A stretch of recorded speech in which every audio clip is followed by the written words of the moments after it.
Então, nesse terceiro bloco, a gente volta com o seu tema. É possível pensar a mídia por meio da ficção. Eu acho que no pensamento midiático, digamos assim, há pouco essa interação ocorre pouco. Então, um dos meus intuitos, propósitos, foi justamente trazer a literatura para discutir mídia. Né? Existem muitos livros sobre mídia, teoria da mídia, né? Mas eu acho que o que está sendo dito, né? Eu acredito muito num saber literário, tem que acreditar nisso, né? Que a literatura é capaz de colocar conceitos em ação, digamos assim, né? Trazer conceitos à tona e a gente discutir isso. Esse livro é sobre isso, né? É um pouco, né, como esse personagem escritor que está em vários textos da literatura brasileira contemporânea, como ele reflete sobre a relação dele e da sua literatura e da literatura brasileira e latino-americana de maneira geral com o mundo em que ele vive, né? E isso, me parece, foi o meu propósito, nos traz alguns, né, ensinamentos, né, algumas coisas que é para a gente discutir. Assim, a ideia da reinvenção do escritor nasce daí. Quer dizer, o escritor ele percebe que ele tem que se reinventar para poder sobreviver, senão ele vai ser assassinado, digamos assim, né? Vai ser achatado, né? Então, essa é uma angústia que está nos textos, né? Não é à toa, está nos textos. Caramba, ninguém me lê, ninguém me ouve, ninguém me quer, né? Assim, o que eu digo, o que eu escrevo não repercute, não faz sentido, mas é verdade. O valor cultural hoje da prosa, eu lido principalmente com prosa, desculpa, eu não trabalho com poesia nesse livro, quer dizer, o valor cultural que se dá à prosa é mínimo, né? Ela não é capaz de agendar as discussões na sociedade contemporânea, né, brasileira. Em outros países, sim, né? Em outros países, sim, da Europa, talvez nos Estados Unidos, em que a literatura tem um outro sentido, né? Aqui no Brasil, ela não tem sido capaz de fazer isso. As discussões, a agenda, ela é toda montada a partir da mídia, né, das discussões. A literatura provoca, o cinema tem feito isso melhor do que a literatura, basta a gente pensar no caso extremo, que é Tropa de Elite. Né, Você até menciona o cinema de violência contemporâneo, né? Como a gente tem levado violência para o cinema. Né? Também, esse é um dos... porque se propõe a discutir o que está acontecendo com a sociedade brasileira hoje. A literatura faz isso também, né? A literatura brasileira, hoje, ela é muito diversificada, tem muita gente escrevendo, né, sobre violência, sobre questões urbanas. Basta ler o livro do Luiz Rufato, Eles Eram Muitos Cavalos, né? Para você ver como a literatura é capaz de dizer coisas que, às vezes, você não vai encontrar em outros lugares, né? Tem uma defesa aqui, de alguma maneira, dessa capacidade da literatura de fazer pensar, de ir, talvez, um pouco mais a fundo do que o cinema, por exemplo. Eu digo isso, o pessoal do cinema fica chateado comigo. Mas, assim, é uma discussão que me interessa, né? E que me interessa ver como é que acontece, né? Como a literatura...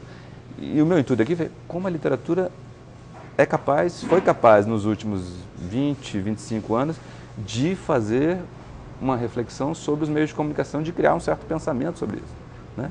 Como é que a cabeça desse cara que escreve... Por que escrever hoje? Né? Qual o sentido de escrever hoje, uma vez que a atividade anda em baixa, né? Como valor, assim,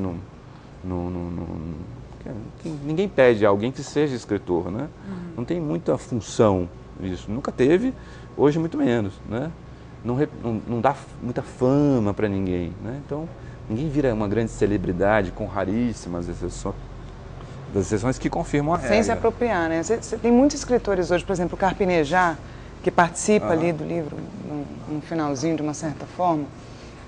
Ele buscou o blog, ele teve uma solução que foi desde aí que ele conseguiu essa explosão midiática, essa exposição e criar uma legião de leitores para ele que ele não tinha antes de se tornar uma celebridade midiática, né? Como é que você vê essa intervenção da mídia no relançamento de um escritor, por exemplo, para a massa? Eu não tenho nenhum problema em relação a isso, no sentido de, Carpinejar, que ele use os meios que ele tem para alcançar esse leitor, né? A questão é se ele está, digamos assim, facilita em algum momento esse acesso, né, com esse propósito de falar ao maior número possível de pessoas. Né? O bom da literatura não valer nada hoje, vale pra gente que gosta. Né? O bom do valor dela ser baixo é que o escritor pode fazer qualquer coisa. Né? Isso o Ricardo Piglia diz em algum momento e eu aproveito aqui, quer dizer, o escritor é o derrotado, não é? Ele não é o vencedor, ele não é o winner, né? Ele é o loser, como essa figura que a gente vê nos filmes hollywoodianos do perdedor. Né? O escritor se encaixa exatamente aí, né? Como o cara que, com essa figura estranha, não sei o quê, enfim, meio marginal ali, né? Meio à margem. Tal.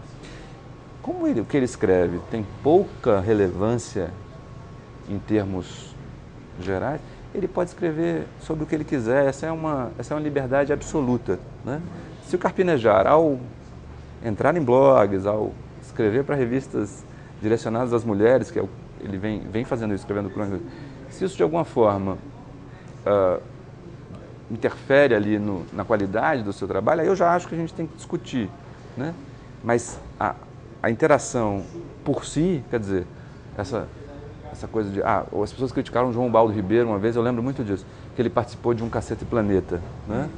Qual o problema? Não tem nenhum problema. A literatura precisa se desentrincheirar um pouco, sair do seu castelo. Isso é bem antigo, né? Aquela coisa do cânone, da literatura ser uma coisa assim, elevada, né? Porque tem uma coisa de que a literatura é melhor do que as outras coisas. Né? A gente pode até achar isso e falar baixinho, né? Mas não tem... Também isso não é motivo para a literatura se afastar. Né? As pessoas têm medo um pouco de literatura, né? Esse medo ele tem que desaparecer, né? É claro que aí tem uma outra questão, talvez não vale a pena entrar, que é, né, a formação do leitor, como é que você forma público leitor na escola, o que você dá para as crianças lerem, como é que você mantém as crianças no mundo da leitura, porque criança, de maneira geral, se interessa por leitura, mas tem um momento ali chave que a televisão ganha a parada, entendeu? Vence. E a internet, né? Derrota a literatura e a literatura fica para trás, porque ela fica estigmatizada. A Juliana, ela gosta de ler, né? Ela é meio estranha, né? Ela gosta de ler, né? Fica ali, porque a literatura, isso é inegável, é isoladora. Né? Você precisa daquele tempo, você e o livro. Você e o livro. Né? Não tem interação. Você não dialoga, você não... Né? É muito engraçado isso da leitura, né? Quantas vezes a gente está lendo e as pessoas ficam, puxa, coitada daquela pessoa tão sozinha, né? Lendo, e vem interromper a sua leitura. Você fala, opa, pera lá, eu estou aqui porque eu quero ler. Essa é uma opção minha, não é porque eu preciso. Né? E essa é uma questão muito própria da literatura. Não dá para você ler ler romances e contos, enfim, e fazer outra coisa ao mesmo tempo.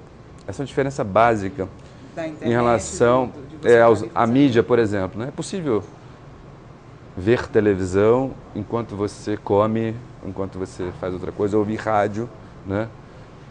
Ver um jornal, enfim. Né? O jornal já demanda essa leitura, já é mais complicado também. Né? Mas a literatura requer muito foco, né? Muita concentração. E é isso que anda em falta. Né?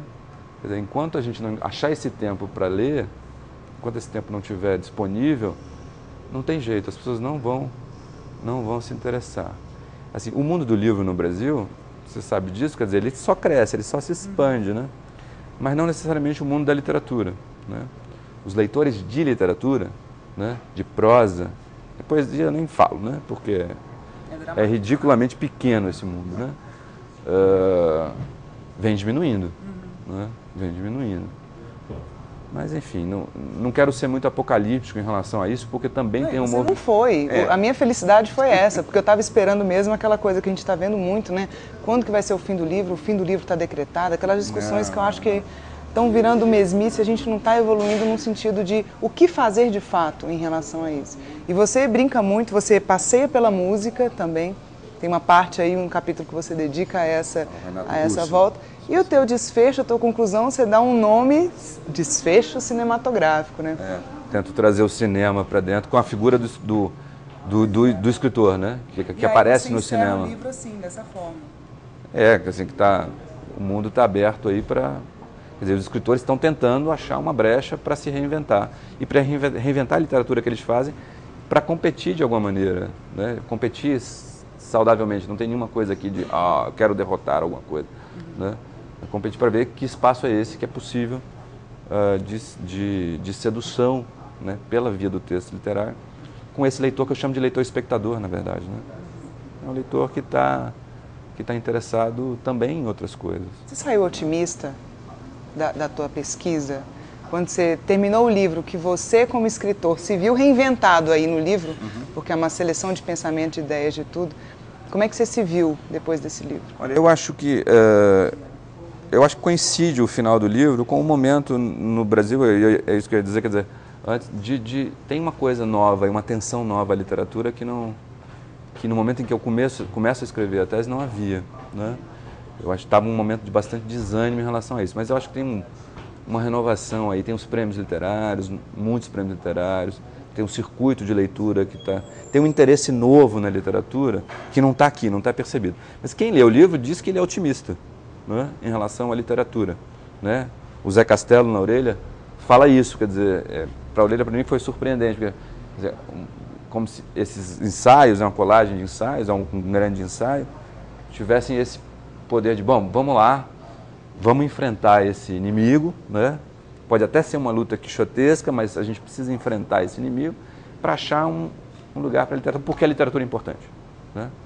Se eu não considerasse que a literatura era importante, não teria trabalhado. A literatura é importante, eu adoraria que as pessoas se interessassem mais por literatura, porque eu acho que ela é uma abertura, uma porta de entrada, né? De entrada e saída para um mundo inigualável, né? De reflexão, de pensamento, de noções, de conceitos, de imagens e tal. Não, acho que a gente conseguiu provocar, e mais que isso, só com a leitura mesmo da reinvenção do escritor. E eu queria te agradecer muito, Sérgio, porque desde que você lançou um livro no ano passado, eu estou querendo muito que a gente conversasse a esse respeito. É uma leitura obrigatória.